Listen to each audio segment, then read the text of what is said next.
जैसा कि मालूम हुआ कि आप जो है बेंगलुरु सेंट्रल के उम्मीदवार के तौर पर सामने आने की कोशिश कर रहे हैं, किस बुनियाद पर जो है आप कांग्रेस की टिकट के लिए कोशिश कर रहे हैं? अस्सलाम वालेकुम वरहमतुल्लाहि वबरकातुहू। कॉन्स्टिट्यूंसी बेंगलुरु सेंट्रल कॉन्स्टिट्यूंसी जो है डिलिमिटेशन के बाद इसको एक माइनॉरिटी कॉन्स्टिट्यूंसी के नाम से आइडेंटिफाई किया गया है।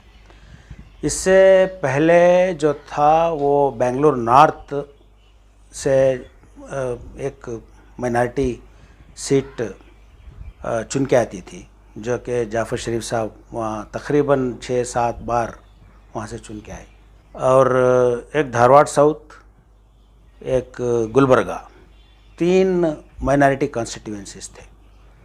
तो डिलिमिटेशन जब हुई, डिलिमिटेशन के बाद सिर्फ 2 कॉन्स्टिट्यूएंसी बच गए। बेंगलुरु नॉर्थ निकल गई, बेंगलुरु सेंट्रल के नाम से उसको आइडेंटिफाई किया गया। एक और धारवाड़ साउथ थी पहले, उसको निकाल कर हटाकर हावेरी पार्लियामेंट्री कॉन्स्टिट्यूंसी बोल के बनाई। गुलबर्गा एक कॉन्स्टिट्यूंसी थी जहां अक्सरियत में थी कौम, और वहां से हर हमेशा एक माइनॉरिटी कैंडिडेट चुन के आते थे, तो वहां पर भी उसको रिज़र्व किया गया। तो बचे 3 के बजाय 2 हो गए, और वो 2 कॉन्स्टिट्यूंसीज में भी जब से डिलिमिटेशन होने के बाद जो भी कैंडिडेट माइनॉरिटी से डालते थे, कोई नुमाइंदगी हमारी चुन के नहीं आई।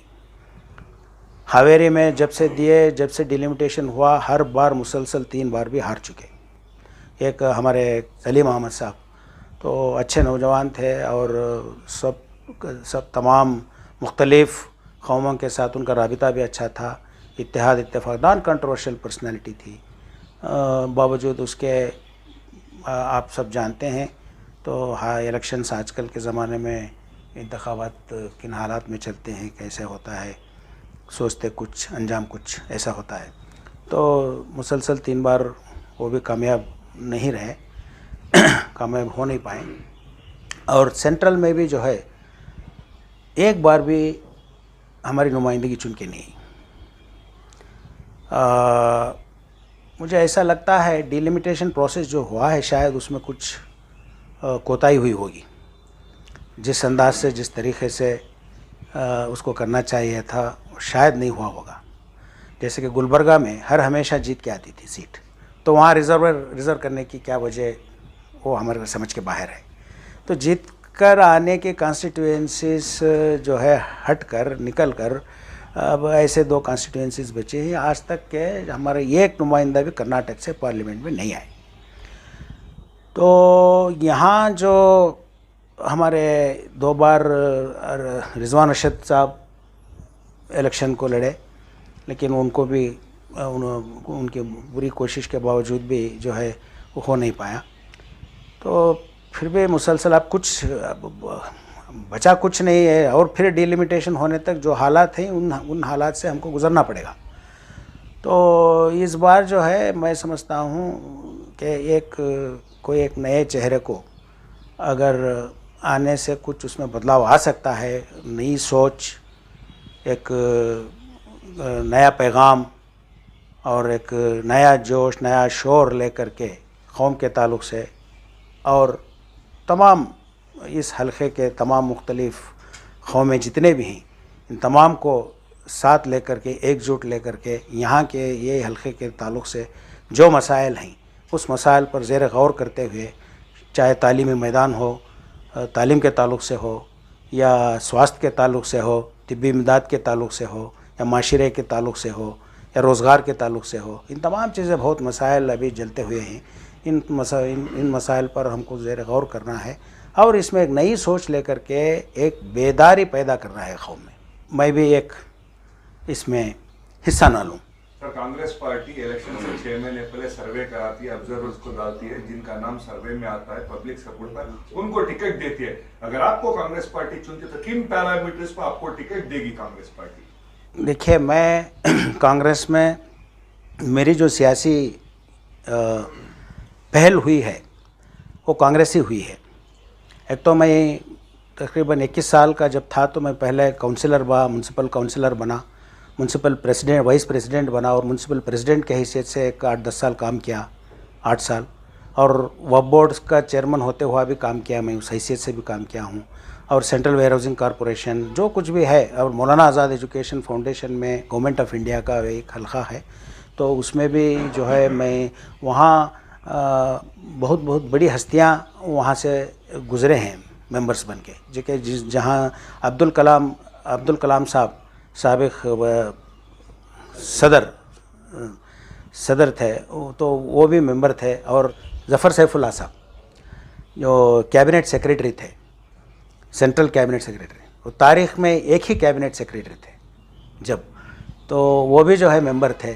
तो ऐसे एक एस्टीम्ड इदारे से, एक बहुत से अहमियत रखने वाले इदारे, जहाँ के वो यूनिवर्सिटी के वाइस चांसलर और कश्मीर यूनिवर्सिटी के वाइस चांसलर भी एक मेंबर होती, तो उस बॉडी में भी जो है मैं मेंबर के हैसियत से काम किया हूँ 3 साल। और जो कि तालीमी मैदान में जो इदारे बनते हैं नए नए, वो पॉलिसीज़ लेकर के आते हैं एजुकेशन के ताल्लुक़ से, तालीमी ताल्लुक़ से, वो सब वहाँ बनते हैं, तश्कील होते हैं, और वहाँ से फ्री ग्रांट भी देते हैं इदारों को 10 लाख से 1 करोड़ तक इदारे बनाने के लिए। तो वो सब अब तो उसका कॉर्पस कम हो चुका है, लेकिन वहाँ भी काम कर चुका हूँ। ये सारी चीज़ें जो है मैं कांग्रेस से जुड़कर काम किया हूँ, और मैं अर्बन डेवलपमेंट अथॉरिटी का चेयरमैन भी था वहाँ का।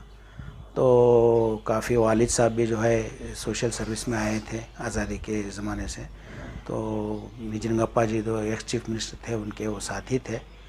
तो ऐसा एक सियासी माहौल में, और जाफ़र शरीफ साहब जो थे वो हमारे वो एक रिश्तेदार भी हैं, वो भी चित्रदुर्गा से राबिता रखते हैं, तो उनकी पैदाइश वगैरह वहीं से हुई, लेकिन बाद में जो है उनकी सियासी ज़िंदगी यहाँ से जुड़ी। इलेक्शन के बाद में अब तक कोई भी मुसलमान जीत नहीं पाया पार्लियामेंट इलेक्शन जी, और पिछले 2 इलेक्शन में लगातार रिजवान अरशद जो है लगातार हारे हैं। कैसे मुमकिन है कि आप इस कॉन्स्टिट्यूंसी में जीत पाएंगे? देखिए, हर कोई चीज़ कोशिश और उम्मीद पर होती है, कोशिश और उम्मीद की बुनियाद पर होती है।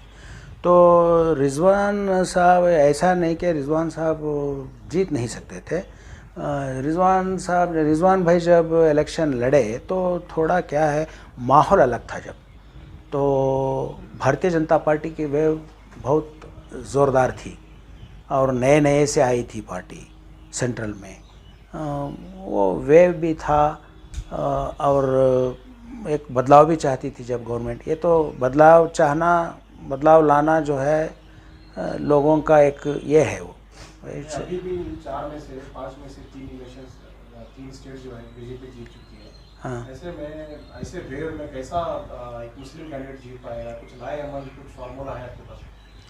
फार्मूला क्या है कि 3 बार एक कैंडिडेट जीत चुका है। अब लोग तो देख चुके हैं कि 3 बार 3 साल पर 15 साल में क्या हुआ है, नहीं हुआ है।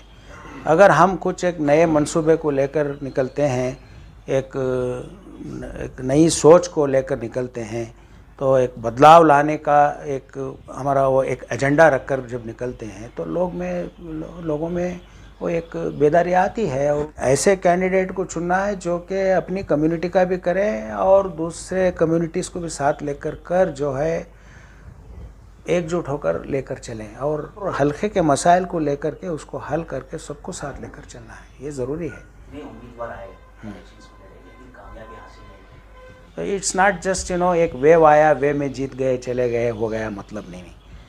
और कभी भी हमें when we travel a distance and look back, we should feel एक जर्नी ऑफ लाइफ के what have I done in my journey, so that should at least satisfy my conscience, why I have come, what have I done and what am I going to do. तो ये 3 चीज़ों को रख लेकर हमको चलना है। आप कोशिश करेंगे टिकट ले आने की, इसमें 3 ऐसे कॉन्स्टिट्यूंसी जिसके नुमाइंदा मुस्लिम हैं जी, रिजवान अरशद हैं, एन ए हारिस हैं, जमीर अहमद खान हैं जो कैबिनेट मिनिस्टर हैं जी। क्या आपको इन तीनों की हिमायत है अगर आप टिकट लेने जा रहे हैं तो? हिमायत तो जिसको भी दी जाती है टिकट, उनके लिए उनकी हिमायत होती अगर है। आपको टिकट मिल जाए तीनों आपके लिए काम करेंगे? ज़रूर करेंगे, क्योंकि ज़रूर काम करेंगे, दिल से काम करेंगे आपके लिए? दिल से भी काम करेंगे, दिलो जान से काम करेंगे। इस मेरिट पर आपको मुंतखब करे पार्टी? तो एक तो मैं क्वालिफाइड हूँ, और दूसरा तो है मैं न सिर्फ अपनी कम्युनिटी के तरफ मैं तवज्जो देता हूँ, लेकिन बल्कि तमाम मुख्तलिफ़ कम्युनिटीज़ जितने भी हैं हल्के, इन तमाम को साथ लेकर के इंटीग्रेट करके मैं लेकर के चलता हूँ, और मुझे ये उम्मीद है कि मैं सबका दिल जीतूँगा। सर आखिरी में अवाम जो है वीडियो देखें उनके लिए क्या मैसेज देना चाहेंगे सर आप? आवाम को जो आज तक क्या एक जनरल एक माहौल एक वोटर के दिल में दिलो दिमाग में आता है कि इलेक्शन के टाइम पर बोलते हैं, बाद में ऐसे पलट के नहीं देखते ऐसे। लेकिन वक्त बताएगा कि मैं जो बोल रहा हूँ वो कि मैं क्या नहीं किया, वक्त बताएगा। और मैं दिलो अपने ज़मीर को गंवा रख कर, अल्लाह को हाजिर नाजिर रख कर मैं बोलता हूँ। जो मैं बोलता हूँ वो करता हूँ, और जो नहीं कर सकता वो नहीं बोलता। That's all, that's the message.